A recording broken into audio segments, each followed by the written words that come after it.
So I want to show you guys a clue that I just found out, that I just noticed watching this video. I've watched it so many times, and never once did I notice this clue. It's very easy to overlook details. That's why I always say, don't jump to conclusions, because you never know. Anyway, so we're here at, this is the source of the video. This is the guy who channel who has the video. I want to make a couple of observations. Let's go to this guy's channel. Look at the videos on his channel. Let's go to videos. Now, you notice anything about the names of most of these videos? This naming says GOPR. That stands for GoPro. That's a GoPro naming convention. It's the name of the camera. A really sucky camera, by the way, that I do not recommend, that this guy was using. So this is the standard default names that the camera created. So that tells me that, I'll tell you the importance of this, basically. That tells me that this guy didn't even really edit these videos. That's the original. I mean, it's not to say he couldn't have edited the videos. I don't want to say that. I don't want to say anything that's not fact. I can't back up with evidence. But it suggests that it's very unlikely that this guy edits his videos. Now, let me give you guys a little clue here. Now, there's a lot of, if you're listening to the media and the police, then you're going to be getting a lot of wrong information because, I mean, I shouldn't say you're going to be. You are getting a lot of wrong information. I've heard a lot of wrong information that's being broadcast on the news. People talking stuff they don't know about. Now, this event that people were referring to is actually kind of a flash mob type of event. You got random people showing up for it. And you got tons of riders, actually hundreds. And the thing is, you got a lot of guys filming it. And when everyone gets home, the thing is that everybody wants to get their videos up online first, because whoever gets the videos up online first, you're going to get the most views. So it's kind of a race or a rush type of thing. Doesn't necessarily apply to everyone, but I'm pretty sure some people do that. I myself have filmed a lot of motorcycle events and motorcycle rides with my friends and stuff like that, and anytime it's a large group of riders, I will try to rush and be the first one to have the video up, because again, you get to get a lot of the views. So keep that in mind. So it could very well be that he was just rushing and he just wanted to throw them up rather than editing. Some guys will edit and put music and stuff like that. So the very important details to consider. All right, so what am I getting at? Well, that's just, remember those details I just pointed out to you. Now, let's look at something else. A lot of people are talking about these other videos and how they're riding recklessly and stuff like that.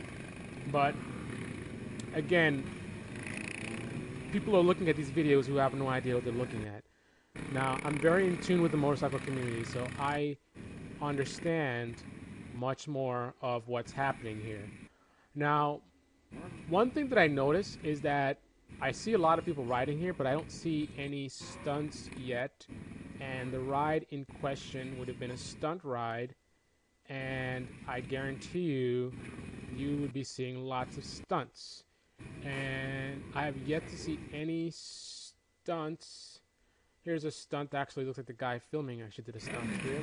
I see a lot of smoke, so it looks like something's going on here.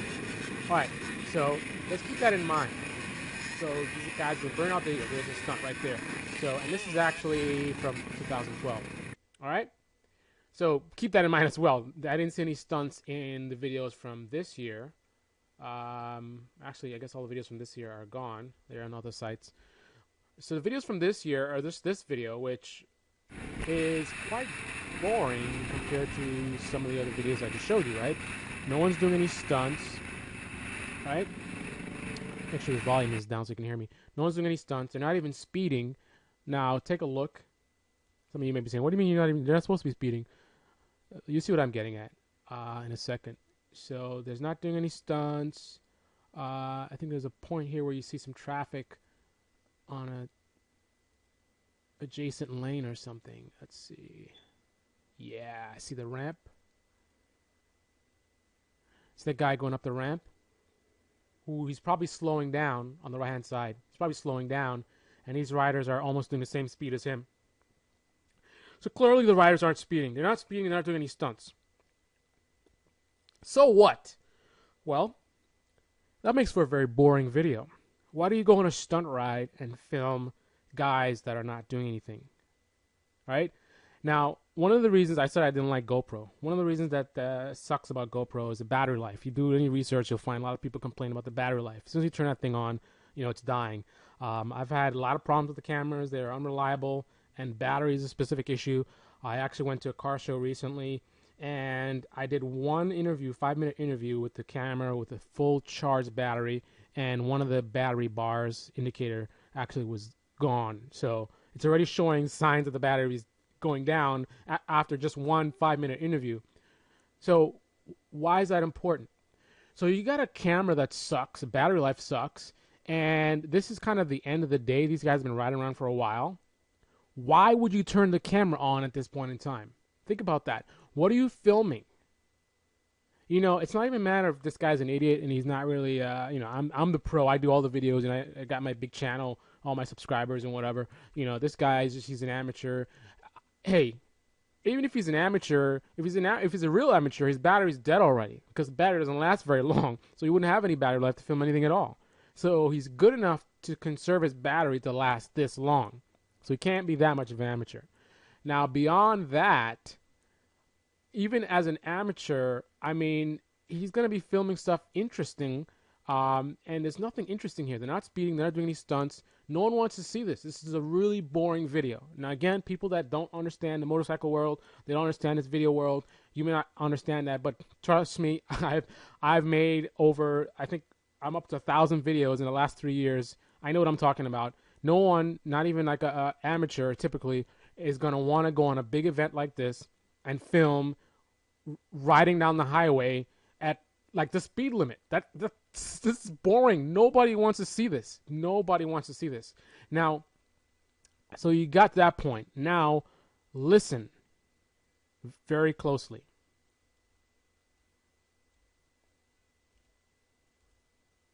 Bump up the quality so you get the best sound. This is the beginning of the video.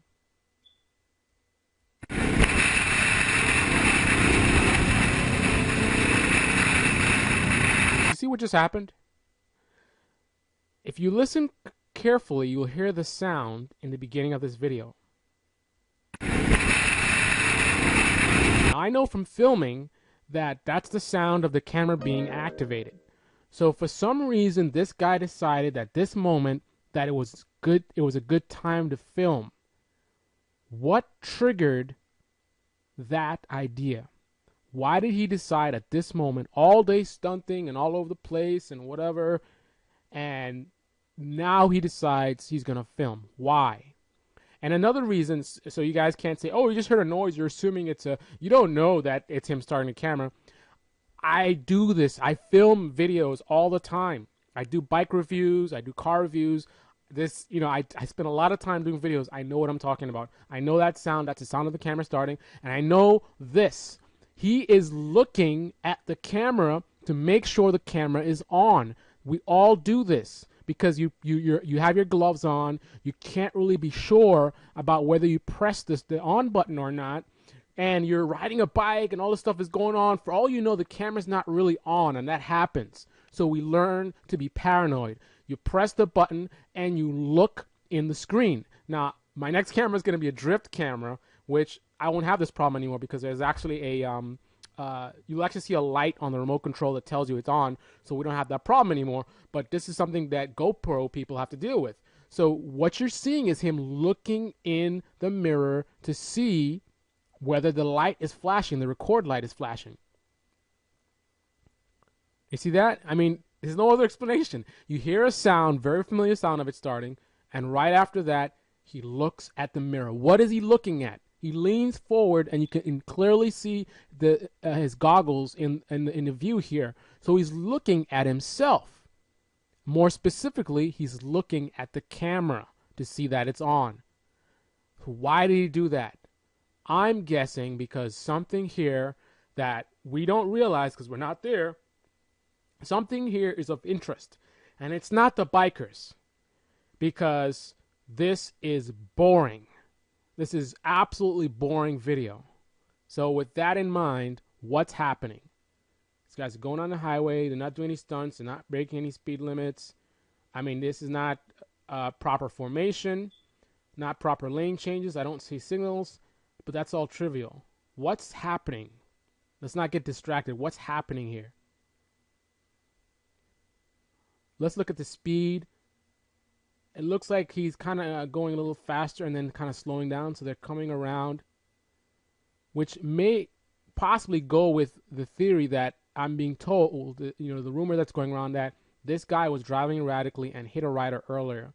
So that would make sense that if they were following him to get his license plate number, to potentially call the cops, and then some genius in the group decides to take it a step further. Now, keep in mind, this is like a flash mob type of scenario. It's not a gang. It's not a group. It's not. There's no organization here. This is like you have a block party and you just send out flyers and random people show up. So this guy doesn't know that guy, doesn't know this guy. So there's no way to know what anybody's gonna do. I mean, so forget about the bikes. This could be a car event, any kind of event. You got random people showing up. You never know what kind of wackos are gonna show up here. And that's why I'm adamantly against this word gang. People keep using gang, and some people are using it appropriately because they just mean like a group of bikers, but other people are hearing organization. And then you have some other guy that actually went in the news and said, oh, just an everyday weekend ride. This was not an everyday weekend ride.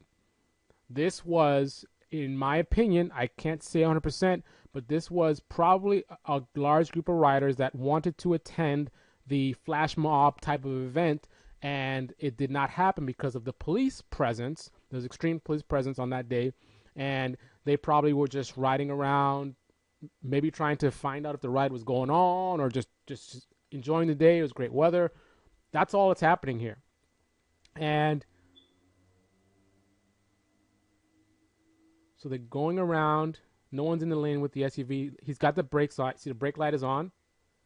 So he's slowing down because I think this guy right here is starting to pull in front of him. And you got another guy who's about to pull behind him, which is an important factor, because if that guy cornered him from behind, then that would stop. See that? This guy could be a huge problem, because how is the SUV supposed to avoid hitting this guy, this genius that decides to brake check him? Or people say it's brake check, but it may not be a brake check. It could just be that he was trying to slow the SUV down because he supposedly hit someone. They were trying to, get it to come to a complete stop, and they're going to call the cops and have the cops deal with it. Now, of course, again, assumptions can be made, and people jump to conclusions and all this kind of stuff. But it seems like a very likely scenario that that's what's happening here. That all they want to do is stop the truck and call the cops. Now, for people that may disagree with me, let's use some common sense. If these guys are really violent type of guys, I know for a fact, I mean, I'm very plugged into the community, and I know there's all types of riders, and violent riders, this is not how they operate. Somebody is going to be armed in the group, and they might fire some shots or throw something at the SUV. I mean, some kind of attack. I mean, to simply pull in front of the SUV. As a matter of fact, if you're going to be violent, you're not going to pull in front of the SUV, because you're putting yourself in harm's way. Even say, oh, the guy's an idiot or whatever. That's not kind of an attack move. I mean, it just, I don't know, it just doesn't follow that kind of mentality. And even later on in the video, when they pull off the ramp, it's not like everybody all jumped out and tried to attack the SUV. We'll skip to that in a second. So he's potentially trying to get this SUV to come to a stop because of what happened earlier. And you can see there's a concern. You see that? Look at this guy. This guy is looking at the SUV. He's looking at him.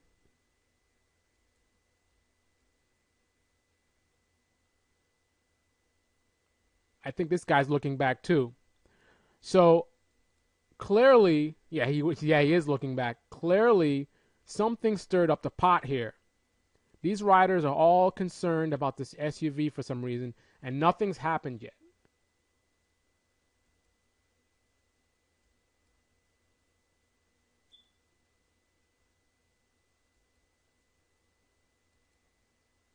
It's interesting. Looks like the SUV is still moving, but I guess he hasn't had the impact yet. I thought they actually hit the biker earlier. Not sure what's happening at this exact moment. Now people are really slowing down. So it looks like there's a potential good reason why the first rider got hit. Obviously, his moves were not that smart.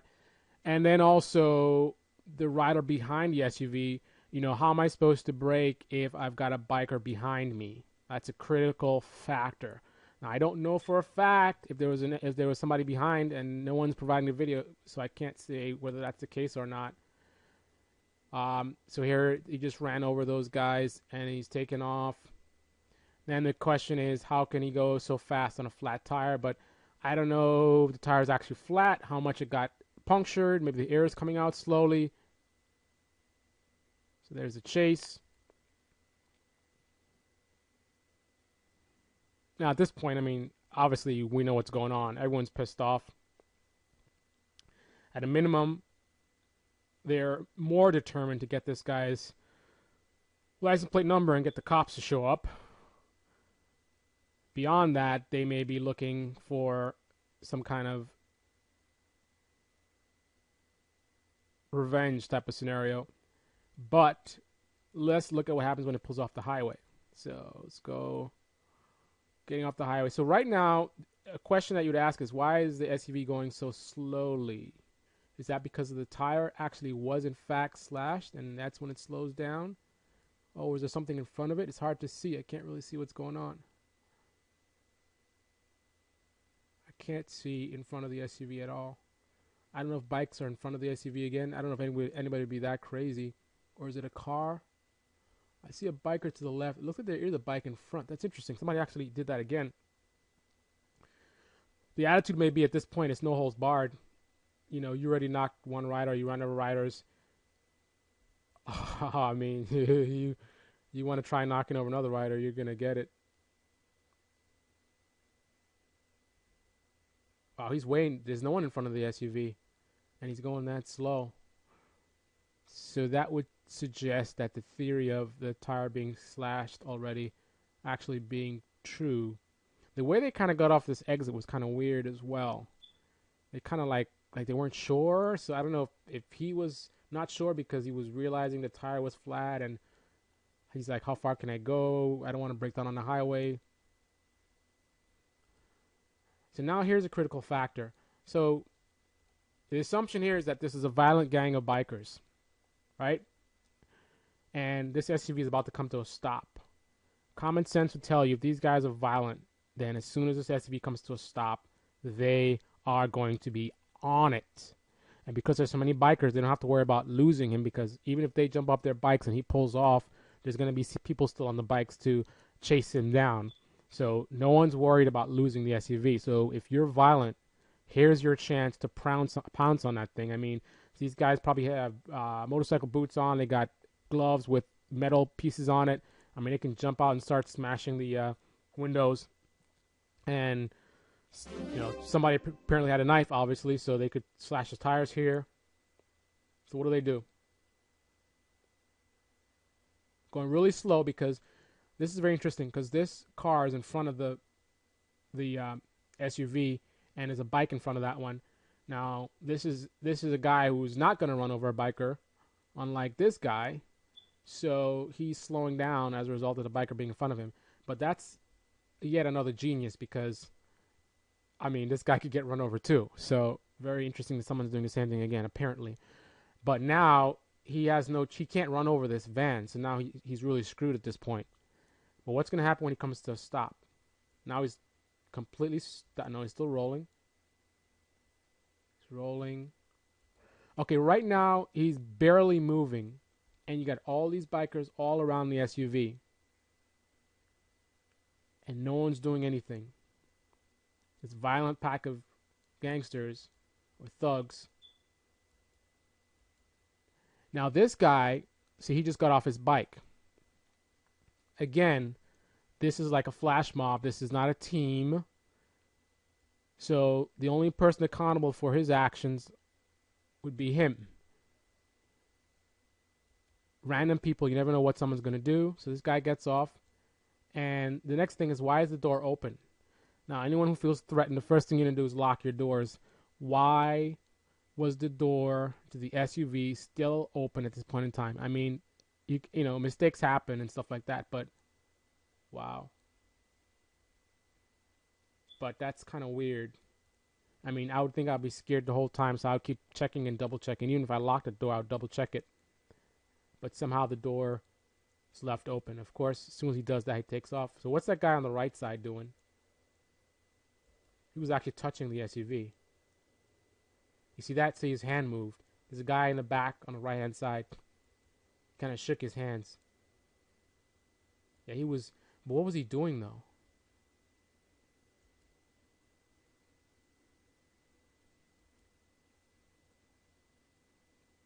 And there was another guy off his bike, too. What are they doing?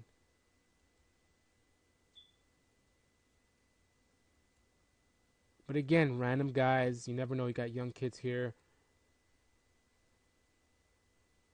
I'm not sure. You guys comment below what you think is going on the right-hand side. Because even if you think that there's violence or whatever, what's taking so long? What are they... If you're going to smash the windows, smash the windows. What's happening?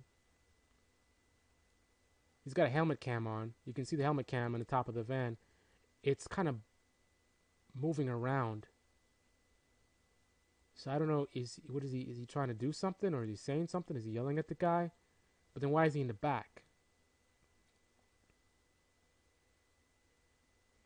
Another factor is people talk about the fact that he was in there with his wife and kids. Now if you look at the SUV, this you can't see anything. It's tinted out.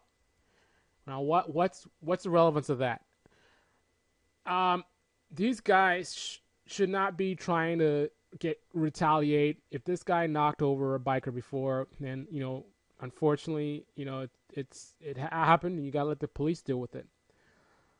But it's very important that you consider the details of intent, because, for example, you can get, you know, me on video killing someone, but more important than proving that I actually killed someone is proving intent. Was it self-defense, or was it something premeditated or whatever?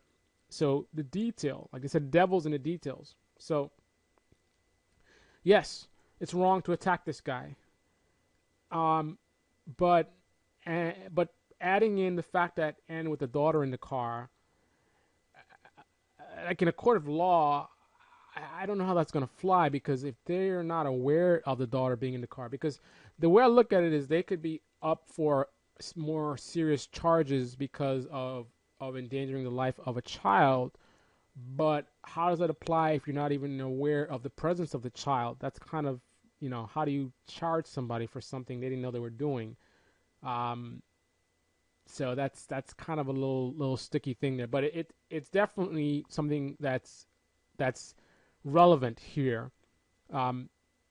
because again, is this a gang of guys or just a group? So biker gang versus a group, or is it just a bunch of random guys, period, all independents? One person pointed out that right now the NYPD is targeting people with vests and stuff like that, which, you know, that's basically profiling.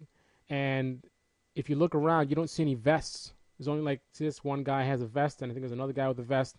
But these are not vested guys. They're not even in a motorcycle club. Again, people who don't ride won't see these things. They won't understand these things. It's not a motorcycle club. No one's wearing vests. I mean, not no one, but there's only a couple people wearing vests. So it's not a club, not a gang. So I don't know why, you know, clubs are being harassed right now. I mean, bikers are already being harassed with illegal checkpoints, and now they're harassing people because of wearing patches. So you didn't do anything. You're just part of a motorcycle club. You may be donating money to charity all the time, and you have a good motorcycle club, and just because of wearing patches, you're going to be harassed. And it's one thing the public doesn't understand motorcycle clubs. They don't understand that there's a motorcycle club and motorcycle gang, not the same thing. But the police know that. So what's their excuse? So anyway, proceeding along, I don't think there's really anything else to really analyze here. I mean, he knocks over the bike.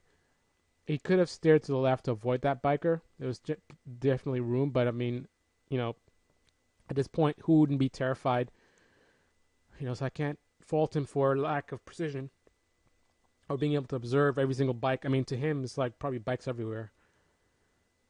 But he could have avoided hitting this guy. But this is a critical thing because if I'm not mistaken, this is the guy that comes after him. So this guy is just on his bike. He's not at the SUV attacking him or anything. So I see a pattern here. People that are not the ones that are doing anything per se or attacking per se. I mean, it's guilt by association. But, the other guy that is in a coma, he wasn't the guy that was brake checking the SUV. Some people think that. He was actually another rider who was just like this guy. It's funny. It's the same pattern. He was on the side, and when the SUV took off, it ran him over. But he was on his bike or next to his bike anyway. He wasn't by the SUV. He wasn't challenging the SUV. He wasn't threatening the SUV. And here again, you have a guy who's again sitting on his bike, just guilty by association, but he's not really doing anything. He's not challenging the bike, the SUV. He's over here, and he's the one that gets hit again. So, just kind of sucks the way it goes down. Now the SUV pulls forward, and you see this guy. So you can see a little bit of blue there on his bike. He could have been killed. He could have been the next guy in a coma. He gets on his bike. Obviously, he's not very happy at all. That's one of the guys that went up to the SUV, but he wasn't the guy that got run over. Or hit, anyway. So eventually it gets to the point where the SUV gets cornered. So that's the guy we just saw took off really quick. And then this next guy is going to fly in. I think that's him. So you can see a little bit of blue.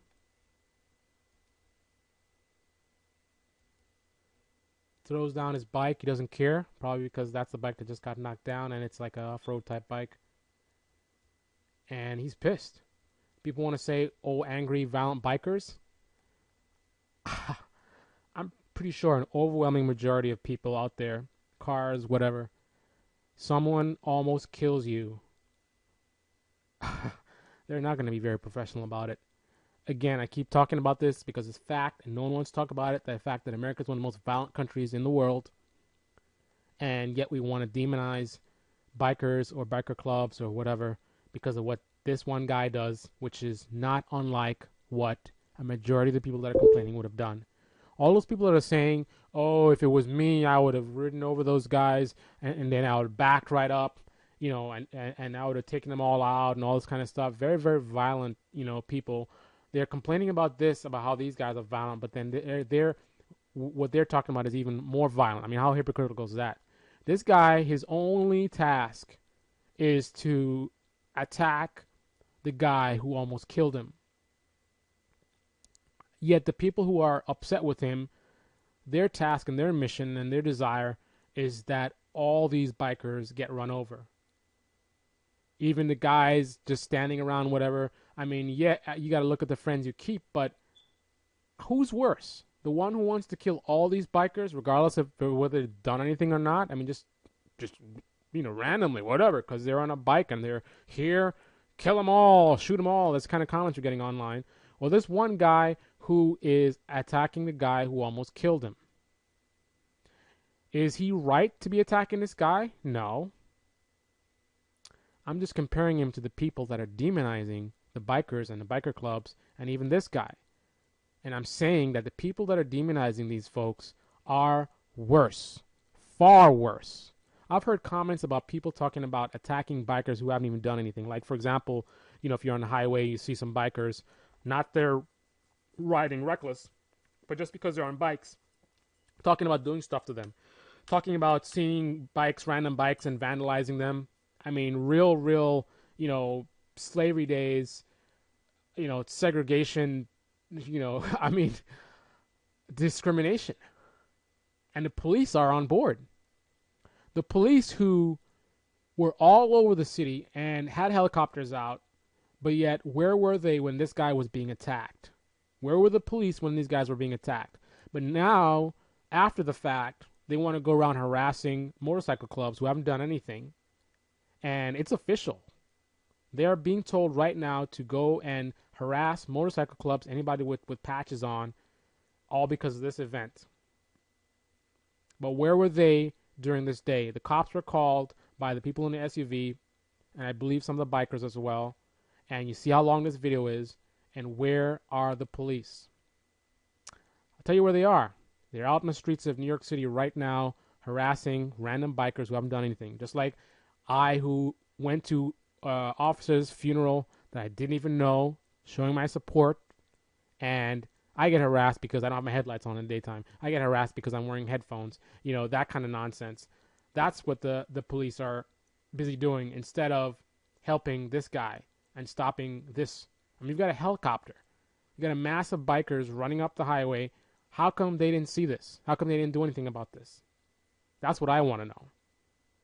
But yet, people are all enraged, and they're supporting this whole thing, this whole discrimination and this targeting that the police are doing right now. It's just a really bad situation any way you look at it.